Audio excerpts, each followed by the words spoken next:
our continent that creates barriers and roadblocks and impediments to our trade, our movement of goods and people will be eliminated so that we can better integrate and create the prosperity that will be shared by the people of this continent. So, where is the place, therefore, of the African Bar Association? Where is the place for the people in the legal profession? And I am not a lawyer myself. I am a scientist, and the problem with scientists is that they are a bit slow. You know, they interrogate things too much. So, where is the place for the legal profession and for the African Bar Association? I dare say that to be able to consolidate the gains that we have made, to be able to accelerate the reality of a new Africa that is prosperous, we must consolidate our democracy.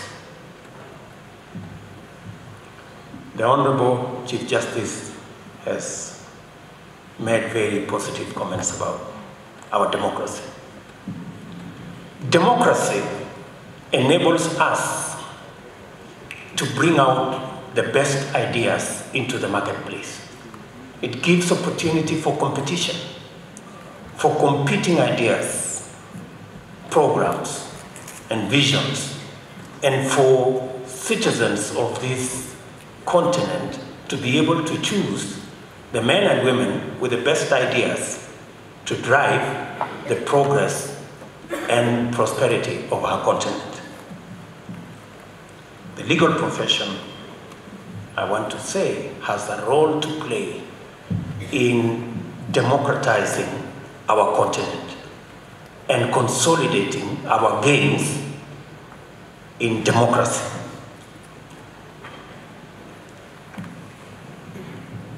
We are a democratic country as Kenya, and we continuously are improving on our democracy and rule of law. And sometimes it becomes heated, sometimes it becomes tough. But we all appreciate as Kenyans that democracy is not an option. It is the only option that we have. Anything else is unthinkable. Even when we disagree how much. I know, for example, we've disagreed. Sometimes we've even disagreed with the ruling of our Supreme Court as politicians. And sometimes we even said unsavory and unkind words and statements. But that is the richness of our democracy. It's not the poverty of it. The fact that the Chief Justice can take some unkind words from the Deputy President, and the Deputy President can undertake what he considers an unkind ruling from the Chief Justice, is the essence of that democracy. And all of us must continuously remind ourselves that this is the option that we have and it must work for us. So,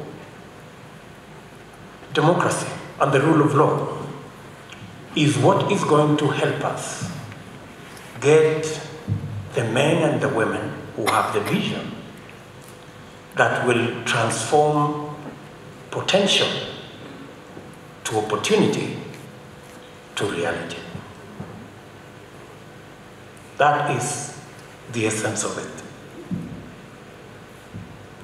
Competition, democratic competition, democratizing our economies is what will bring out the best in us. And I ask the African Bar Association to make their contribution towards consolidating our democracy and ensuring that competition brings out the best ideas to drive our continent into the future. The second item that I would want to say for the African Bar Association is how we institutionalize rather than personalize our democracy and institutions of governance.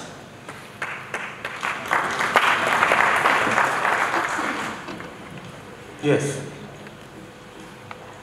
because we run a very huge risk if we personalize institutions of governance. We are a lot safer if we establish and nurture and grow institutions that will help us consolidate our democracy and institutionalize our development.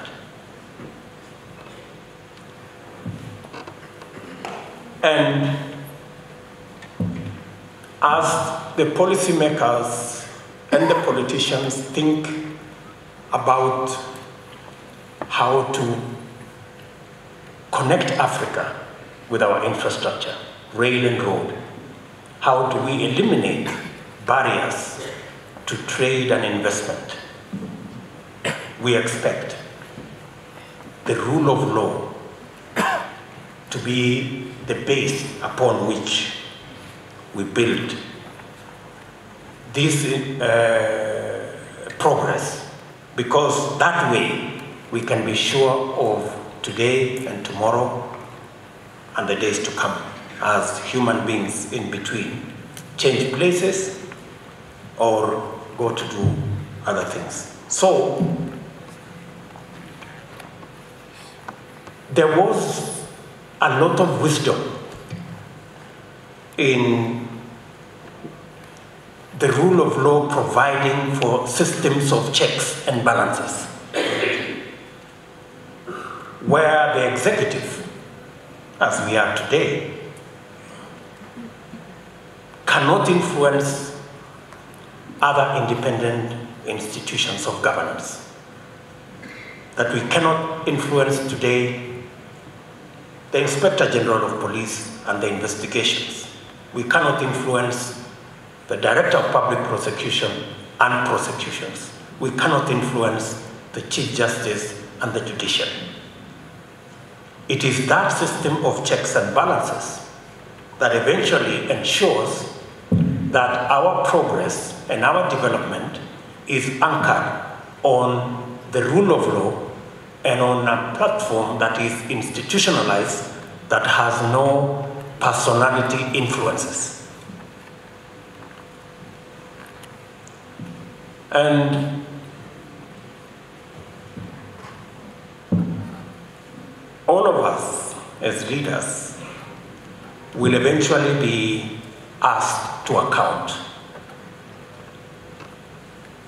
And those of us in the executive will account for our vision. How many roads we built, how many homes we've connected to water, how many homes we've connected to electricity, how many people we've put on National Hospital Insurance Fund, and many of the things that are required of us.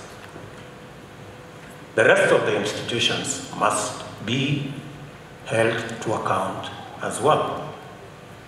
How have they secured and protected public resources?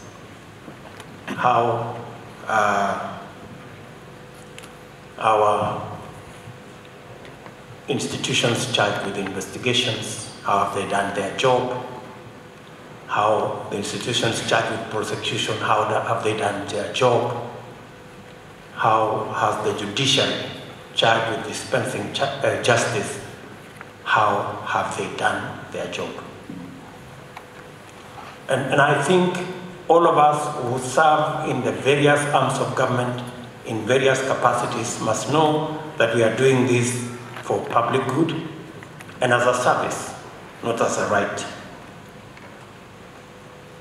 And therefore, ensuring that the legal profession who wield great influence, especially in our institutions of governance, in investigations, in prosecution, in the judiciary, the legal profession wield a lot of influence. Your contribution in those areas will make Agenda 2063 and the reality of a new Africa a reality if you make your contribution robustly, Mr. President, I dare say.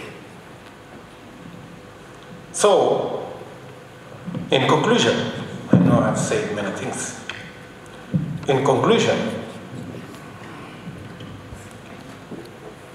it is my very considered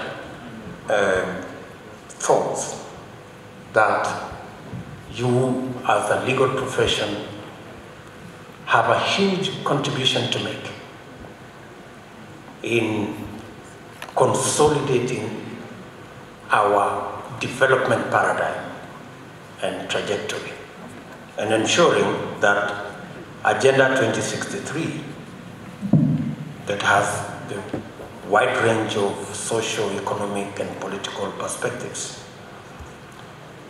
is achieved. Mr. Chief Justice, I know that some comments have been made on matters to do with sharing of resources. We are all aware that we have competing priorities on many areas. Competing priorities of making water available to some rural homestead, connecting electricity to some rural homestead, ensuring that we have a road in as many corners of our country as possible, making sure that our counties, including that of Nairobi, is working. And of course, we must never, and we will not leave a functioning judiciary behind. So, in the spirit of what the Chief Justice has told us, that where there is information and where there is debate, there are solutions.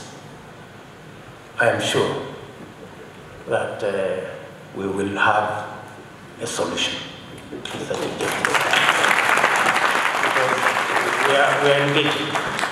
We are engaging, and we will finally agree that the judiciary has a significant role to play. And if there are matters that sometimes were inadvertent,